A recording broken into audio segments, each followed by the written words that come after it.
chemineur des étoiles et le vieux Jérémie regardèrent la petite Tania s'effondrer en larmes à côté de son frère. Elle était si triste, cette pauvre petite Hobbit, inquiète à cause de tout ce qu'elle avait entendu précédemment, les aventures des aventuriers qui les menaient droit à une sorte de fin inéluctable, une explosion, pensez-vous, interdimensionnelle, et puis une cité des géants ravagés, et le barde qui était mort. La petite Tania était inconsolable, on ne pouvait rien faire pour elle. Elle pleurait toutes les larmes de son corps.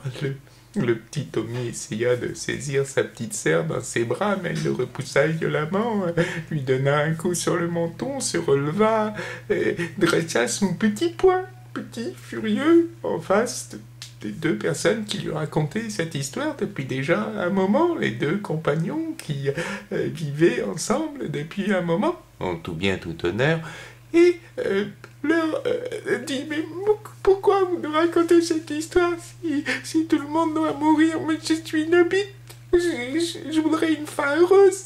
Tu vous rendez compte là, la dernière fois, c'est-à-dire que même le bébé cyclope, il va mourir parce qu'il est dans la bouteille avec les autres, et puis quand le nain il va trouver de quoi faire une feuille de platine, ils vont tous exploser, c'est ça? Elle partit en courant, sortant de la petite hutte où il vivait, galopa, tristement, se blottit contre un fourré, des buissons, mangea quelques mûres, 3-4 kilos, histoire de compenser la tristesse qu'il ressentait dans son petit cœur, et puis aussi dans son estomac. Les hobbits compensent comme ça. Et s'effondra vraiment, sentant tous les derniers remparts de sa volonté éclater. L'elfe, chemineur des étoiles, regarda son compagnon, et puis le petit Tommy.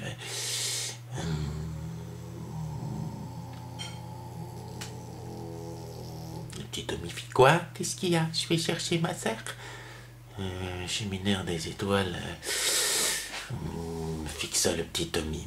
Petit Tommy, il faut que nous te révélions la vérité.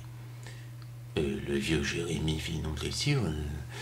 Non mais là, il serait temps quand même. C'est bien pour ça que nous avons vécu jusque-là, que nous avons essayé de travailler ensemble à raconter ces histoires à ces enfants. Regarde l'état dans lequel est la petite Tania. À ce moment-là, à cet ultime moment-là, l'elfe et les vieux hobbits et le petit Tommy entendirent une sorte de hurlement dehors. Très vite, ils se précipitèrent pour sortir de la hutte où ils racontaient leur histoire et pour voir un ours hibou, un ours hibou sanguinaire, et finir de dévorer la petite Tania. Le petit Tommy ne put s'empêcher de verser une larme. C'était sa sœur, quoi. C'est quand même quelque chose qui était pas facile de perdre sa sœur. Voyant le bout de jambe de sa sœur finir d'être dégluti dans la bouche de l'ours hibou. Et les vieux Jérémie, pieds poilus, fut pétrifié. C'était quand même quelqu'un qui était important pour lui, ne laissant donc que chemineur des étoiles, le magicien elfe, pouvoir réagir. Il fit ce qu'il pouvait faire et lança une nuée de météores. Alors, une nuée de météores à Donjon Dragon, c'est un sorte d'assez haut niveau, mais on peut dire que c'est dans les sorts les plus hauts niveaux qui existaient dans les anciennes éditions, et ça fait mal. Ça fait mal. Là-dessus aussi de rage, il rajouta un mur prismatique pour les protéger. Autant vous dire que le oursibo fut réduit en cendres et malheureusement aussi tout reste de la petite Tania, ce qui devenait un peu compliqué pour faire une résurrection. Les, les, le vieux Jérémie regarda son compagnon, il envoya une attaque psionique dans la tête, mais c'est une attaque psionique de sursaut, comme ça pouvait arriver quand on était un petit peu choqué. L'elfe sentit une partie de son cerveau lui écouler, et essaya d'entonner un chant pour essayer de calmer son compagnon, et il parvint. Heureusement que les hobbits ne résistaient pas au sort de charme, et tous les deux, ensuite, une fois rassérénés et un petit peu calmés dans le champ des ruines qui était devenu la hutte et les huttes de ces villages hobbits, heureusement d'autres hobbits n'habitaient pas, ils regardèrent les petits Tommy. Écoute, petit Tommy. Oui, et le petit ami. On va t'avouer la vérité. Voilà. En fait, ton grand-père a une pierre qui s'appelle la pierre du temps qu'il a cachée au plus profond de lui. Il y a déjà quelques temps de cela. Et on pourrait effectivement changer certains cours des choses en te donnant la pierre du temps. Mais sache que cela réécrira tout ton destin et pourrait modifier certaines données, donnant naissance à peut-être d'autres quêtes.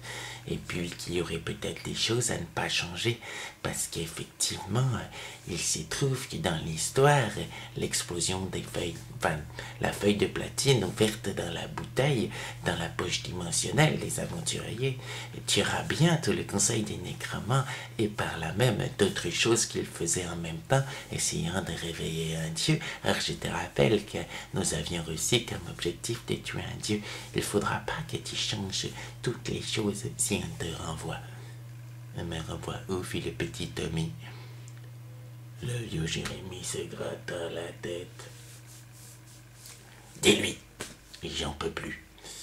Et il se retourna pour pleurer en regardant les cendres du oursibo et de ce qui pouvait éventuellement rester de la petite Tania. Chemineur des étoiles prit le petit Tommy par les épaules et lui dit, c'est simple, petit Tommy, tu es le vieux Jérémie qui est allé dans le temps. Quoi? Fit le petit Tommy. Hein? Et vous me demandez de vivre tout ce qu'a vécu mon grand-père.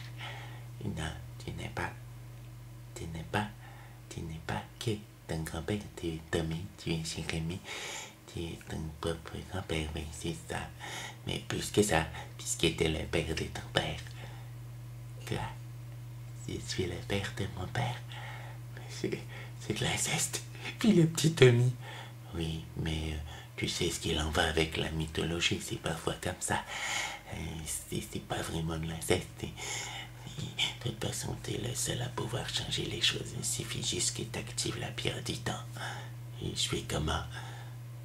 Le magicien regarda son compagnon habite plus loin qui pleurait sur les cendres. Il faut que t'attendes que ton grand-père puisse sortir la pierre du temps de là où il l'a cachée. Et ensuite, on t'expliquera comment remonter dans le temps. J'aurais voulu quand même savoir la fin de l'histoire. Fit le petit Tommy.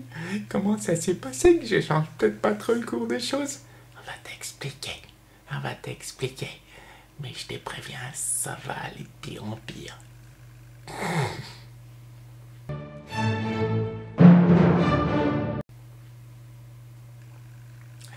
Le vieux Jérémie pleurait sur les cendres de sa petite fille et de sa sœur en même temps.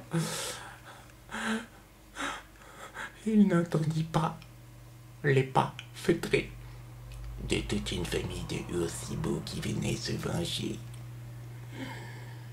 La suite la semaine prochaine.